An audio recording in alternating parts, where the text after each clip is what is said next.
Media మిత్రులందరికీ హృదయపూర్వక నమస్కారం. ఇటీవల తిరుపతి పట్టణంలో భూమన కరుణాకర్ రెడ్డి, అతని కుమారుడు, అనుచరులు ఒక దళిత యువకుడిపై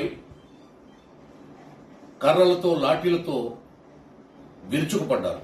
ఒక గదిలో బంధించి నిస్సహాయుణ్ణి చేసి చితకబాదారు. రక్తం కారేలాగా చావబాదారు. వైసీపీ పార్టీ అధికారంలో ఉన్న 5 ఏళ్లు దళితులపై, దళిత మహిళలపై, దళిత అధికారులపై, దళిత డాక్టర్లపై, దళిత న్యాయవాదులపై, జడ్జిలపై అనేకమైనటువంటి దాష్టీకాలు చేశారు. జామకాయ కోశాడని అనపర్తిలో ఉరిదీసి చంపారు. మందుల రేటు పెంచారని ప్రశ్నిస్తే ఓంప్రకాష్ అనేవాడిని పొంగనూరులో ఉరిదీసి చంపారు. డాక్టర్ సుధాకర్ని మాస్క్ అడిగితే నడి రోడ్డు మీద రెక్కలు విరిచి కట్టి ఆటోలో వేసుకెళ్లి పిచ్చోని చేసి చంపారు. అలాగే మరో మహిళా డాక్టర్ని అనేకమైనటువంటి దాడులు, దాదాపు 2000 పైచిలుకు దాడులు వైసీపీ హయాంలో రాష్ట్రంలో నమోదయ్యాయి. ఆ కేసులకు ఈ రోజు వరకు విచారణ లేదు, ఎఫ్ఐఆర్ లేదు, శిక్షలు లేవు. కనీసం దళితులకు ఇచ్చే ఆ పారితోషికం కూడా ఈనాటికి జగన్మోహన్ రెడ్డి ఇవ్వలేదు. ఎకరం భూమి ఇస్తానన్నాడు, వాళ్ళని జైల్లో పెడతానన్నాడు, ఇంట్లో ఉద్యోగం ఇస్తానన్నాడు, రకరకాలుగా మాయమాటలు చెప్పాడు తప్ప ఏ ఒక్క బాధితుడికి కూడా న్యాయం జరగలేదు జగన్మోహన్ రెడ్డి హయాంలో దళితులకి అని చెప్పి ఈ సందర్భంగా తెలియజేస్తూ, వాళ్ళు అధికారంలో ఉన్న 5 ఏళ్లు దళిత దాడుల్ని యథేచ్ఛగా నిర్వహించి దళితుల్ని అనగదొక్కి ఇప్పుడు పవర్ పోయిన 14 నెలలు కూడా అదే మదంతో వాళ్ళు చెలరేగిపోతున్నారు.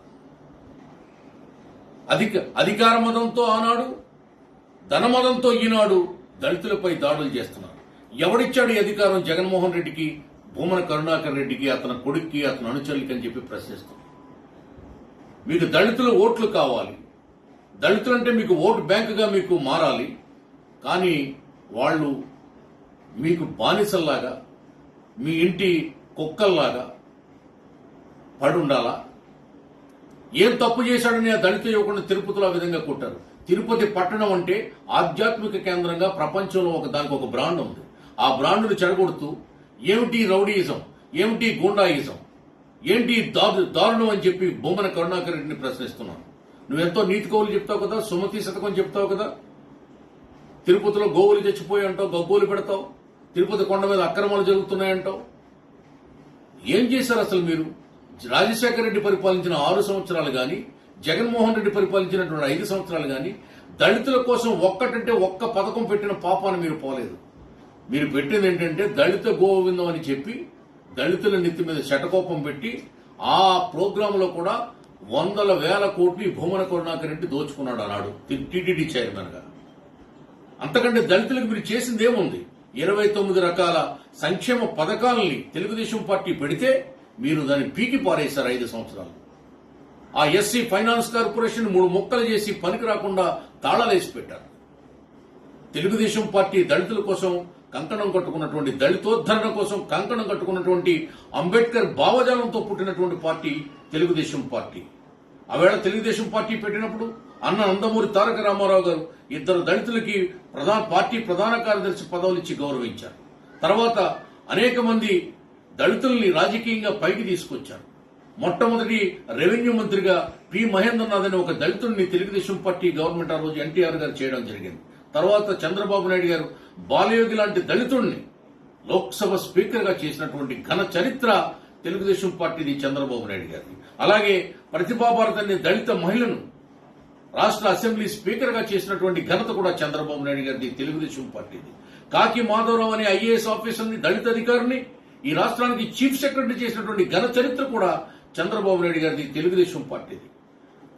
ఈ తెలుగుదేశం పార్టీ దళితుల కోసం, దళితుల యొక్క రక్షణ కోసం అనేక రకాలుగా పాటుపడుతుంటే వీళ్ళు దళిత ఓట్లతో అధికారంలోకి వచ్చి దళిత ఓటు బ్యాంకు మాదని చెప్పుకుంటూ, దళితులు మా మేనమామలు అని చెప్పుకుంటూ, కపట ప్రేమను, కపట చుట్టరికాన్ని, అక్రమ చుట్టరికాన్ని కలుపుకుంటూ ఈ విధంగా దళితుల మీద దాడులు చేయడం ఎంతవరకు కరెక్ట్ అని జగన్మోహన్ రెడ్డి నేను ప్రశ్నిస్తున్నా. సాక్షాత్తు జగన్మోహన్ రెడ్డి తన పార్టీ కార్యకర్త అయిన ఒక దళితుడిపై ఏదో తలకాయ మీద నుంచి కారు తొక్కించుకుంటూ పోతే తెలుగుదేశం పార్టీ ప్రశ్నిస్తే మా పార్టీ కార్యకర్తను మేము చంపుకుంటామని నిస్సిగ్గుగా మాట్లాడి రంకు రాజకీయం నడిపినటువంటి ఆ పార్టీ అధినేతను ఏమన్నా? వీళ్ళకి దళితుల పట్ల చిత్తశుద్ధి ఉందా? వీళ్ళు ఏం చేశారు? దళిత సమాజానికి ఏం చేశారని ప్రశ్నిస్తున్నాను. ఆ పార్టీలో ఉన్నటువంటి దళిత నేతలకు బుద్ధి తెచ్చుకోమని నేను హెచ్చరిస్తా ఉన్నా. ముఖ్యంగా జుగుప్స లాంటి జూపుడి ప్రభాకర్ రావుని హెచ్చరిస్తున్నా. మిస్టర్ జూపుడి ప్రభాకర్ రావు, నువ్వు సాక్షి ఛానల్లో ఏం మాట్లాడుతున్నావు? నెత్తంతా పుండ్లు పోసి చీము నెత్తులు కారుతున్న దళితుడిని ఆ పుండ్ల మీద నెత్తి మీద ముద్దాడాడు జగన్మోహన్ రెడ్డి. ఏమయ్యా ముద్దాడాడు? ఏమి ముద్దెట్టాడా? కోట్లు ఇచ్చాడా? దళిత జీవితాలను బాగు చేశాడా? నీకు బుద్ధి ఉందా జూపుడు ప్రభాకర్ రావు? జ్ఞానం ఉండి మాట్లాడుతున్నావు ఇటువంటి మాటలు? పైగా కన్నీరు పెట్టుకుంటావు ఈ మాటలు చెప్తూ. నీలాంటి జాతి ద్రోహులు ఆ జగన్మోహన్ రెడ్డి పంచలో చేరినందుకే దళితులపై ఈవేళ దాడులు జరుగుతున్నాయి. మాలమహానాడు పేరుతో నువ్వు కోట్లు కూడబెట్టుకుని దళిత సమాజాన్ని గాలి కుదిలేసి జగన్మోహన్ రెడ్డికి తాకాడు పెట్టినందుకు ఈవేళ భూమన కరుణాకర్ రెడ్డి కొడుకు, అతని అనుచరులు, రౌడీ షీటర్లు దళిత జాతి యువకుల పైన ఇంత దారుణమైనటువంటి దౌర్జన్యానికి ఒడిగట్టారు.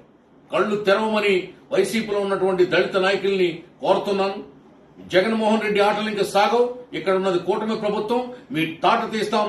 దళితుల జోలికి వస్తే తెలుగుదేశం పార్టీ కూటమి ప్రభుత్వం చూస్తూ ఊరుకోదు. మిమ్మల్ని ఏ విధంగా కంట్రోల్ చేయాలో చంద్రబాబు నాయుడు గారికి తెలుసు. మీ ఆట కట్టిస్తామని హెచ్చరిస్తూ, ఇకపై దళితులపై దాడులు జరిగితే మేమే ప్రత్యక్షంగా